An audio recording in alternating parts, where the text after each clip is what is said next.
দ্রুত পায়ে হাঁটতে গিয়ে পিছন থেকে কোলাহলের শব্দ পেলাম। একই মাইলটা হেঁটে এসেছি কোনো যানবাহনের দেখা না পেয়ে। সন্ধ্যের পর এখনো যে এখানের এমন দুরবস্থা হবে ভাবিনি। পিছন ঘুরে তাকালাম। দিন দিন তোমাদের পা ভারী হয়ে যাচ্ছে। হ্যাঁ, সকাল থেকে তো এক পা যেতে ঘন্টাখানেক ভাড়ালাম, আর সন্ধে হলেই বলছো যাবো না। না, ব্যবস্থা করতে হবে। প্রধানকে বলি, দাঁড়াও। দাঁড়িয়ে থাকা রিকশার লোকটা চুপচাপ শুনছিল কথাগুলো। কি ব্যাপার কি? এতক্ষণ ধরে বলছি, কোনো কথা কানে নিচ্ছ না তো? তোমাদের ব্যবস্থা আজকে আমি করছি। এইসব কথা বলেই ও চলে যাচ্ছিল। আমি হাঁ করে দেখছিলাম। ও বেরিয়ে গেলেই আমি রিকশার লোকটাকে ধরবো। দরকার হলে হাতে পায়ে ধরে বলবো, ডবল ভাড়া দিয়ে হলেও আমাকে নিয়ে চলো। ও মা, দেখি বেটা আমার সামনে এসে দাঁড়িয়েছে। আরে স্যার, আপনি আমাদের গ্রামে? কি সৌভাগ্য! 10-20 বার মাথা থেকে পা অব্দি দেখেও ওকে চিনতে পারলাম না। কি বলো তো তুমি? স্যার, আমি অপু। চিনতে পারছেন না? আপনি যখন আমাদের স্কুল ছেড়ে চলে গেলেন তখন আমি ক্লাস 8, ওই যে 4th বেঞ্চে বসতাম। আরে কান ধরে বার করে দিতেন আমায়। মনে পড়ছে না আমায়? ওহো, আচ্ছা, এই যে জোড়া ভুরু দেখেও চিনতে পারছেন না? ওহ অপু, তুই? আরে কি পেল্লাই চেহারা করেছিস তুই! চিনতেই তো পারিনি। ওই স্যার, ওই আর কি। তবে একটা কথা বলি স্যার, আপনাকে না কিন্তু ওই একেবারে একরকম লাগছে আমাদের সেই রসায়নের শিক্ষক ব্রতবাবু। তা কি করছিস এখন? স্যার, ওই প্রধানের কাছে কাজ করি, ভালোই আছি আর কি। তো বলছিলাম স্যার, এই গ্রামে এলেন আজকে এতদিন পর, স্যার কোনো কারোর বাড়িতে নাকি? না রে, কি বলি আর তোকে। বলতে পারিস প্রায়শ্চিত্ত করতে। প্রায়শ্চিত্ত? কেন স্যার? চল তোকে যেতে যেতে বলি। রিক্সাওয়ালা ততক্ষণে আমাদের সামনে এসে দাঁড়িয়েছে। কোথায় যাবেন বাবু? বটে, হ্যাঁ, এতক্ষণ ধরে আমি তোমাকে বললাম, তুমি গেলে না, এখন নিজে এসে জিজ্ঞাসা করছো? না মানে ওই তো পুরনো স্কুলের দিকে যাবে ভাই। আরে দক্ষিণ পাড়ার কথা বলছেন? রিক্সা চালক ঘাড় নেড়ে সম্মতি জানালো। চলুন স্যার, আমিও তো ওই দিকেই যাব, নেবে যাব না হয় কিছু আগে। আমরা দুজনেই রিক্সায় উঠে বসলাম। রিক্সা চলতে শুরু করলো আপন গতিতে। আশপাশের বাড়ি, ঘর, কলতলা, মুদির দোকান, এগুলোকে দেখে 12 বছর আগের সেই পুরনো স্মৃতি যেন আমার মনের মধ্যে আবার করাঘাত করতে শুরু করলো। আমার অজান্তেই কথাগুলো বেরিয়ে এলো। নিখিল বাবুর সাথে যে ঘটনাটা ঘটেছিল তার কিছুটা হলেও তোরা হয়তো জানিস। হ্যাঁ, মানে সেসব তো কবেকার ঘটনা স্যার, ওগুলো আবার কেন? অপু, আজ তুই বড় হয়েছিস, তাই আমার তোকে বলতে কোনো দ্বিধা নেই। আমার বুকের মধ্যে দগ্ধে দগ্ধে সেই ভয়ঙ্কর স্মৃতিগুলো কখন যে প্রকাণ্ড একটা গোলায় পরিণত হয়েছে সে আমি তোকে কিভাবে বোঝাই। তাই আমি প্রায়শ্চিত্ত করতে এসেছি অপু। সেই ঘটনার পর থেকে নিখিল বাবুর সাথে আমার আর কোনো যোগাযোগ নেই। কখনো সাহসে কুলোয়নি ওনার সামনে গিয়ে একবার দাঁড়াই। কিন্তু কাল রাতে একটা অদ্ভুত স্বপ্ন দেখলাম জানিস। কিন্তু স্যার, নিখিলবাবু তো প্রায় বছর 3 হলো মারা গেছেন। মারা গেছেন? কি বলছিস তুই অপু? শেষ বয়সটায় বড্ড কষ্ট পেয়েছিলেন স্যার। আমরা কেউই সেই সময় ওনার পাশে গিয়ে দাঁড়াতে পারিনি। সারা গায়ে পোকা হয়ে, ঘা হয়ে। স্যার, ওই ঘটনার পর এমনকি গ্রামের কোনো লোকও ওনাকে আর সেই নজরে দেখতো না। কি বলছিস তুই অপু? গ্রামের লোকই তো জানলো প্রায় 1 মাস পর, যখন ওনার মৃত শরীরটাতে পোকামাকড় হয়ে গিয়ে পোকাতে খুবলে খেয়ে কঙ্কাল সে দেহের যে অবস্থা হয়েছিল সে আমি আপনাকে বলে বোঝাতে পারবো না। অপুর মুখে ওসব কথা শুনে আমার বুকের মধ্যে সেই যন্ত্রণা যেন আরো লক্ষ গুণ বেড়ে গেল। যে প্রায়শ্চিত্তের জন্য আমি এখানে এসেছিলাম তা জীবনেও কখনো পূরণ হবে না এই ভেবে আমার মনের মধ্যে ভয়ঙ্কর পাপবোধ কাজ করলো। অপু, আমার বড় কষ্ট হচ্ছে রে, বড় কষ্ট হচ্ছে। স্যার জল খাবেন? স্যার স্যার স্যার ঠিক আছেন? আপনি আপনি শান্ত হন। এত ভাববেন না স্যার। আপনি বরং আমার বাড়ি চলুন। আজ রাতটা আপনি আমার বাড়িতেই থাকবেন, ঠিক আছে? কিন্তু অপু, আমি তো নিখিলবাবুর বাড়ি যেতে চেয়েছিলাম। কিন্তু ওখানে তো আর স্যারের বাড়ি নেই। রিক্সা আপন বেগে চলল গ্রামের নির্জন রাস্তা ধরে।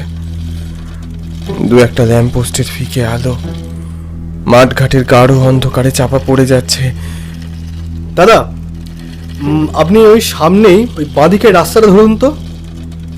এ কি বললাম তো, সামনের বাঁদিকে রাস্তাটা ধরতে।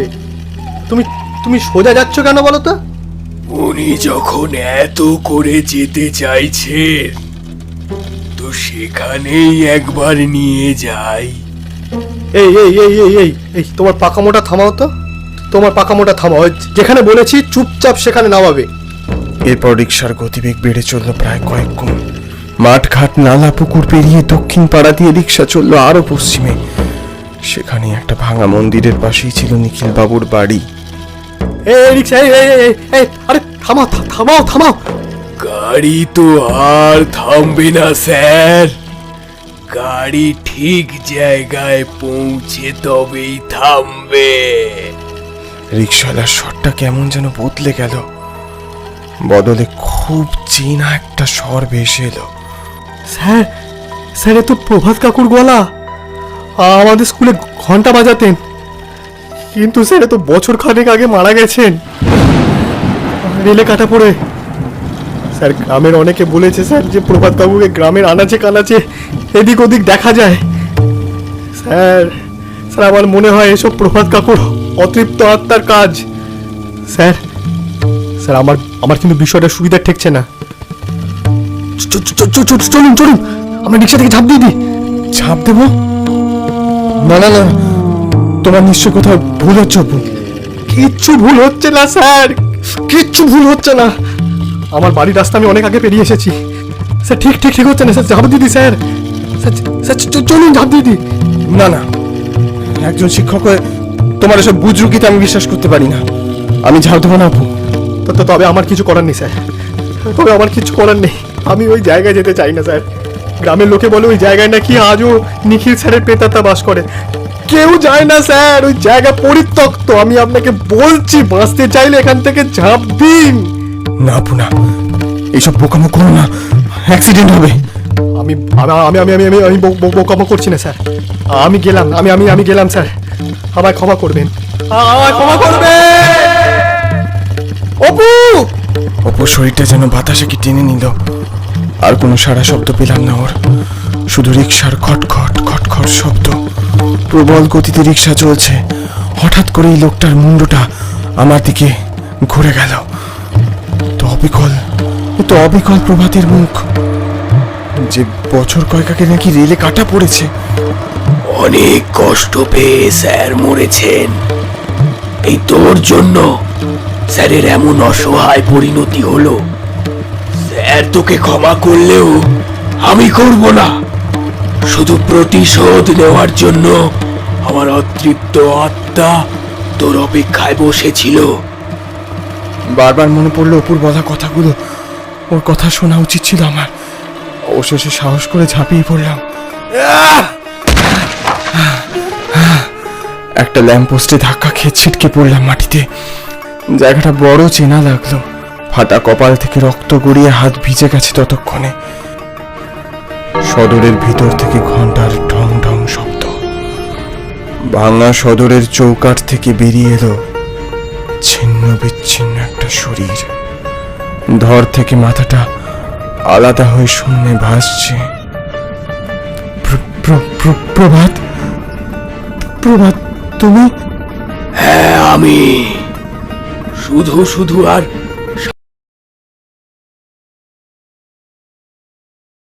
সাধু সাজিস না, বুঝেছিস? কি মনে পড়ছে না তোর? আজ থেকে ঠিক 13 বছর আগেকার সেই দিনটার কথা। ঠিক এই জায়গায় দাঁড়িয়ে তুই নিখিল স্যারের বিরুদ্ধে কি কি বলেছিলি? ভুলে গেলি সেসব কথা? ভুলে গেলি? সেই সময় স্যারকে কেউ বিশ্বাস করেনি। আমি স্যারের পাশে দাঁড়িয়েছিলাম। এক এক করে স্মৃতিতে ভিড় করে এলো সেই দিনগুলো। আমার মতো নিখিলবাবু রসায়নের শিক্ষক ছিলেন, নিপাট ভদ্রলোক, খানিকটা রকচটা। অন্যায়ের সাথে তিনি কোনোদিন আপোষ করেননি। সেদিন করিডোর দিয়ে হাঁটতে হাঁটতে চোখে পড়ল অপুর এক সহপাঠীকেই তিনি মারধর করছেন। কেন করছেন সেসব না জেনেই তাকে আটকাতে গেলাম। কোথাও গিয়ে নিখিলবাবুর সাথে আমার প্রতিদ্বন্দ্বিতাটা আগে থেকেই ছিল। হয়তো উনি আমার থেকে ভালো পড়াতেন বলে কিনা জানি না। পরদিন সকালে ঘটনাটা দেখে গ্রামের সবাই চমকে গেল। সেই সকালে ওনার বাড়ির সামনে ওই ছেলেটির মৃতদেহ পাওয়া গেল, যে ছেলেটিকে উনি আগের দিন মেরেছিলেন। জানি না মাথার মধ্যে কি হয়ে গেল, ওনার উপর এই দোষ চাপানোর এই সুবর্ণ সুযোগটা আমি যেন আর হাতছাড়া করতে চাইলাম না। ছি ছি নিখিলবাবু, এমন একটা কাজ আপনি করতে পারলেন কিভাবে? আপনি ছেলেটাকে এইভাবে পিটিয়ে নৃশংসভাবে মেরে দিন? ব্রত, তুমি এসব কি বলছো? আমি তো এসবের বিন্দু বিসর্গ জানি না। নাটক করবেন না আপনি, একদম নাটক করবেন। আপনি সব জানেন। আমি গতকাল আপনাকে বারবার করে বলেছিলাম, স্যার আপনার রাগের মাত্রাটা এবার একটু লাগাম দিন। যুগ বদলাচ্ছে, বাচ্চাদের গায়ে হাত তুলবেন না, বোঝান, তাতেই আপনার মঙ্গল। কিন্তু আপনি শুনলেন না। ছি, কি আপনারা স্যারের নামে এসব কি যাতা বলছেন? স্যার এরকম কাজ করতেই পারেন না। চুপ করো প্রভাত, সুদীর সাক্ষী মাতাল এসছে। চারদিকে গ্রামে হই হই রই রই পড়ে গেল। সারা গ্রাম ক্ষিপ্ত হয়ে উঠে নিখিলবাবুকে ঘর থেকে টেনে বের করে এনে যাচ্ছে তাই ভাবে অপমান করলো। জুতোর মারা থেকে শুরু করে মুখে কালি কিচ্ছু বাদ পড়লো না। ওই ঘটনার পর উনিও ইস্তফা দিয়ে দিলেন স্কুল থেকে। বছর করতে আমারও ট্রান্সফার হয়ে গেল। এর পরবর্তী সময় কি ঘটেছে আমার কিচ্ছু জানা ছিল না। এরপর কেটে গেল প্রায় 13 বছর। মাস দেড়েক আগে অন্য এক শিক্ষকের থেকে জানতে পারলাম আসল ঘটনাটা ছিল অন্য। সেদিন রাতে ছেলেটি তার প্রেমিকার সাথে দেখা করতে গিয়ে মেয়েটির বাবার কাছে ধরা পড়ে। প্রচন্ড রকম মারধর করে সে গ্রামের পরিবার। মৃতপ্রায় অবস্থায় ছেলেটি বাড়ি ফিরছিল, কিন্তু ভাগ্যের পরিহাসে নিখিলবাবুর বাড়ির সামনে এসে ছেলেটি মারা যায়। আমি না জেনেই নিখিলবাবুকে দোষারোপ করেছিলাম। সে তখন থেকে আমি পাপের অনলে ভস্মীভূত হচ্ছি। নিখিল বাবুকে ওই দিনগুলোয় আমি নিজের চোখে দেখেছি। আমি নিখিল বাবুকে সাহায্য করেছিলাম বলে আমাকেও গ্রামের কেউ ছেড়ে কথা বলেনি। একদিন রেল লাইনে বেঘরে কাটা পড়লাম। মৃত্যুর পর আমার একটাই উদ্দেশ্য ছিল, এই ঘটনার সঠিক বিচার করা। অন্তত শেষ সময় যেন ওনাকে সবাই সম্মান করে, আর সেটাই করলাম। তোকে তো দুঃস্বপ্ন আমি দেখিয়েছি। কেউ স্যারকে বিশ্বাস করুক আর নাই করুক, আমি জানি কারোর বিপদে স্যার কিভাবে ঝাঁপিয়ে পড়তেন, কিভাবে গরিব অসহায়দের পাশে থেকে তাদের সাহায্য করতেন। স্যার ছিলেন আমার ভগবান। বিশ্বাস করো প্রভাত, বিশ্বাস করো, আমি অন্যায় করেছি, কিন্তু তা জেনে বুঝে কিছু করিনি। চুপ কর তুই। নিজের হয়ে আর সালিশি করিস না।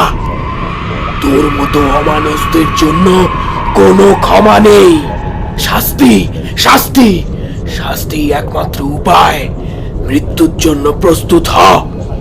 দেখলাম প্রভাতের একটা হাত দেহ থেকে বিচ্ছিন্ন হয়ে আমার দিকে এসে আমার গলা টিপে ধরল। কিছুক্ষণ সব নিস্তব্ধ। তারপর প্রচন্ড উজ্জ্বল একটা আলো আমার চোখ যেন ঝলসে দিল। মনে হলো সকাল হয়েছে। প্রভাতের সেই ধমকানো চমকানো শব্দ আর পেলাম না। কষ্ট করে চোখ খুলতেই দেখলাম একটা প্রকাণ্ড চেহারার অবয়ব, খুব শান্ত শীতল। নিখিলবাবু, আপনি? নিখিলবাবু প্রভাতের হাত টেনে ধরল। কি করছোটা কি প্রভাত? মানুষকে ক্ষমা করতে শেখো। আমি ওনার পায়ে ঝাঁপিয়ে পড়লাম। স্যার, স্যার আমার ক্ষমা করুন স্যার, আমি ভুল করেছি, আমি দোষী, আমি পাপ করেছি সেদিন। আমি কিছু না বুঝে শুধুমাত্র ঈর্ষার বশে, এটা আমার ঠিক হয়নি স্যার। ব্রত, উঠে দাঁড়াও, ওঠো। প্রভাত, ওকে ছেড়ে দাও। ব্রত, উঠে দাঁড়াও। মানুষ যখন অনুতাপের আগুনে নিজেকে দগ্ধ করে, তখনই তার প্রায়শ্চিত্ত হয়ে যায়। ওকে ক্ষমা করে দাও। কিন্তু কিন্তু স্যার, আপনার সাথে যে অন্যায় হয়েছিল তার কি হবে? ওকে ছেড়ে দাও, যেতে দাও ওকে, এ আমার আদেশ। প্রভাত, কথা শোনো। এরপর প্রভাত আর কিছু বলল না। নিখিলবাবু এগিয়ে এলেন, আমার কাঁধে ওনার হাতটা রেখে বললেন, দেখো ব্রত, আমি তোমাকে অনেকদিন আগেই ক্ষমা করে দিয়েছি। এই অনুতাপ পুষে রেখো না।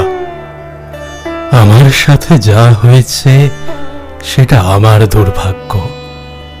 তুমি ভালো থেকো, আরো 10টা ছাত্রকে শিক্ষার আলোয় আলোকিত করো, এটাই চাই। ওদেরকে নিজের সন্তানের মতো দেখো। ভালো থেকো, বিদায়। আশপাশটা হঠাৎ শূন্য হয়ে গেল। সবকিছুই আগের মতোই স্বাভাবিক, কিন্তু আমার মনের মধ্যে চলছে প্রচন্ড ঝড়ের তাণ্ডব। স্যার আজও প্রমাণ করে দিলেন যে তিনি ছাত্রদের কতটা ভালোবাসেন, স্নেহ করেন। আর সবার আগে উনি একজন খাঁটি মানুষ। জীবনদানের ঋণে ফের ঋণী করে দিলেন উনি আমায়।